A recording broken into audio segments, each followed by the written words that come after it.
Assalamualaikum warahmatullahi wabarakatuh. Selamat datang ke rancangan bersama Icon Staja. Saya Ais Kasih Betty Hara Anwar mewakili TVPSS Staja. Bersama-sama saya pada hari ini tidak lain dan tidak bukan Tuan Azimuddin bin Abdul Aziz, Guru Besar Kesayangan Warga Staja. Apa khabar Tuan Guru Besar? Khabar baik, Alhamdulillah. Terima kasih.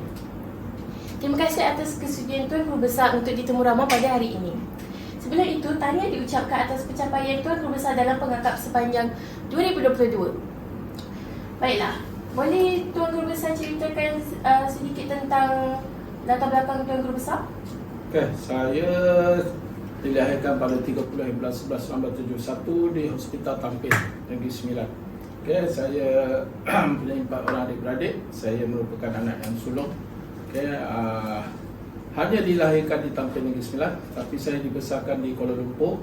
Okey, kemudian berhijrah ke Kelantan. Okey, saya boleh dikatakan membesar di Kelantan sehingga tamatnya persekolahan itu di Tingkatan 5. Akhirnya saya kembali semula ke Negeri Sembilan, iaitu di Kuala Pilah. Dan apabila dapat melanjutkan pelajaran di maktab perguruan, sesuai menjadi guru, saya dipostingkan di Kuala Lumpur. Kemudian pada tahun 2021 kembali semula ke Negeri Sembilan dan sehingga sekarang saya berada di sini. Baik. Sudah berapa lama Tuan Guru Besar bersama pengangkap? Sudah lama, bermula pada darjah 3. Saya rasa hampir 43 tahun saya dalam bidang pengangkap. Bermula daripada tahun 3 lagi di sekolah rendah, iaitu Sekolah Rendah Kebangsaan Ketereh, Tebaru, Kelantan. Sehinggalah sekarang tak putus pengangkap saya. Bagaimanakah pelibatan Tuan Guru Besar dalam unit beruniform semasa zaman persekolahan? Okay. Itu sebagaimana saya kata tadi, saya bermula pengangkap pada ketika itu diberi nama Anak Serigala. Pada tahun darjah 3, darjah 4 di SRK Jalan Ketereh, SRK Ketereh, Tebaru, Kelantan. Okay. Kemudian darjah 4, 5 dan seterusnya. Banyak pencapaian, juga rencana-rencana yang dapat saya kata luluslah untuk memakai rencana-rencana tersebut dan menyertai perkhemahan-perkhemahan sama ada di peringkat sekolah maupun daerah ataupun negeri. Okey, kalau dulu di waktu sekolah rendah dan juga di sekolah menengah, saya meneruskan juga aktiviti kegemaran, iaitu di sekolah menengah Ketereh tingkatan 1 dan 2, kemudian berpindah ke Kota Baru di Sekolah Menengah Kebangsaan Kota Baru. Saya masih terus dalam aktiviti pengangkap. Itulah tadi, boleh katakan Kem Kijang di Kota Baru itu adalah rumah nombor 2 saya. Boleh dikatakan setiap bulan ada saja aktiviti pengangkap yang dianjurkan. Saya akan, walau macam mana pun saya cuba untuk menyertai. So saya kata pengangkap ni rasa macam Kem Kijang tu rumah nombor 2 lah, boleh dikatakan pada saya. Okay? Tuan Guru Besar, mengapakah pengangkap jadi pilihan nanti? Mengapa tidak pada unit uniform yang lain? Soalan yang baik. Sebenarnya salah satu cita-cita saya sebenarnya adalah untuk jadi seorang tentera ataupun pegawai polis. Sebab tu saya minat dengan pengangkap ni, dia ke arah kepolisan ataupun ketenteraan. Jadi itu yang menyebabkan timbul rasa minat saya di samping aktiviti pengangkap yang kita tengok secara berkemah di hutan yang memerlukan kemahiran berkawat dan sebagainya, berbanding dengan unit yang uniform yang lain. Pada zaman dulu tidak macam sekarang yang berbagai unit uniform yang diadakan di sekolah, tapi dia dulu tidak banyak pilihan, iaitu ada pengangkap dan juga St. John ataupun PBSM bagi lelaki. Okay, untuk perempuan adalah pengangkap ataupun pandu putri ataupun PBSM atau St. John, itu saja.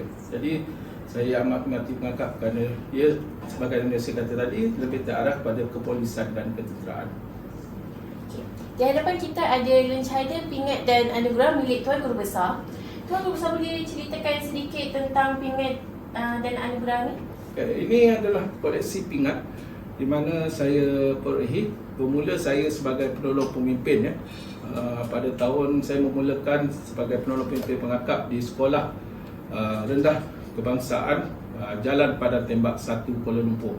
Bermula daripada situ, saya selaku posting pertama, saya dilantik sebagai pemimpin. Posting pertama saya dilantik sebagai pemimpin pengangkap di Sekolah SRK Jalan Padang Tembak 1. Okay, kemudian dalam 2-3 tahun kemudian saya dilantik sebagai penolong sejaya daerah Titiwangsa dan pada tahun 1996 saya dilantik sebagai Suruhanjaya Daerah Wangsa Maju yang kedua sebab itu. Ini adalah koalisi pingat yang mana saya dapat dan dianugerahkan kepada saya. Bermula daripada yang pertama saya dapat adalah CJ yang untuk Perangkat Negara yang berwarna kuning dan putih itu. Kemudian saya mendapat seterusnya rencana pengawatan lama, setia, semua. Dan sehingga yang terbaru adalah semangat limba perak yang saya sedang pakai sekarang ni lah. Dan yang di sini adalah koleksi pingat yang dianugerahkan oleh negeri-negeri yang lain. Dan pingat yang paling saya sayang adalah ini, PJK yang dianugerahkan dan disampaikan oleh Yang Tuan Besar Negeri Sembilan, itu pada tahun 2014. Boleh nyatakan pencapaian tertinggi Tuan Guru Besar sepanjang bergelar guru pengakap? Okey, pencapaian tertinggi dari segi pingatnya inilah. Pingat itu semangat limba perak setakat ini. Alhamdulillah saya menerimanya dan disampaikan oleh Ketua Perangkat Negara pada tahun lepas di Putrajaya. Dan yang paling membanggakan saya apabila dianugerahkan pingat jasa kebaktian tadilah oleh Yang Tuan Besar Negeri Sembilan di Istana Seri Menanti. Di lain dan yang lain-lain disampaikan, contohnya di Terengganu disampaikan oleh Sultan Terengganu, dan di Kedah disampaikan oleh MP Kedah sendiri, di Selangor dan Pulau Pinang dan sebagainya. Dan juga yang ini berada bersama kita adalah perisai di mana apabila saya menjawat jawatan sebagai Ketua Suruhanjaya Perangkat Negeri yang membanggakan dalam masa 2 tahun, Perangkat Negeri Sembilan telah menjadi pengakap yang terbaik di peringkat kebangsaan di peringkat Malaysia pada ketika itu.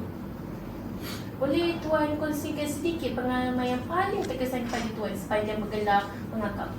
Paling terkesan, benar banyak kita nak terkesan ni kan, sama ada sedih ataupun gembira. Saya ambil satu yang saya kata rasa kelakar pun ada, menyedihkan pun ada. Itu ketika saya menyertai mewakili Malaysia, masa itu Malaysia menghantar 2 orang saja, iaitu saya selaku Suruhanjaya Daerah Titi Wangsa Maju dan rakan saya Suruhanjaya Daerah Titi Wangsa mewakili Malaysia ke Sri Lankan International Jamboree selama 7 hari di Sri Lanka, di Kandy, pusat peranginan, salah satu pusat peranginan di tanah tinggi di Sri Lanka, di mana di situ kami berjamboree selama hampir 10 hari. Yang sepanjang berada di sana banyaklah peristiwa yang orang kata terkesan di hati ini. Salah satunya pada hari yang keempat kami pergi ke rumah duta. Apabila sampai ke rumah duta Malaysia, soalan pertama yang ditanya oleh duta tersebut ialah apa yang diberitahu oleh duta Malaysia tersebut ialah, alhamdulillah tuan-tuan sampai ke rumah kita. Sebab baru sebentar tadi bom meletup di sekitar kawasan rumah duta tu. Kerana pada waktu Jamboree Sri Lanka tu, Sri Lanka sedang berperang antara LTE dengan Sri Lanka lah masa tu. Itu yang antara peristiwanya. Dan peristiwa yang sampai sekarang kami ingat ialah kami kemungkinan besar waktu tu tak dapat balik Malaysia atas salah faham.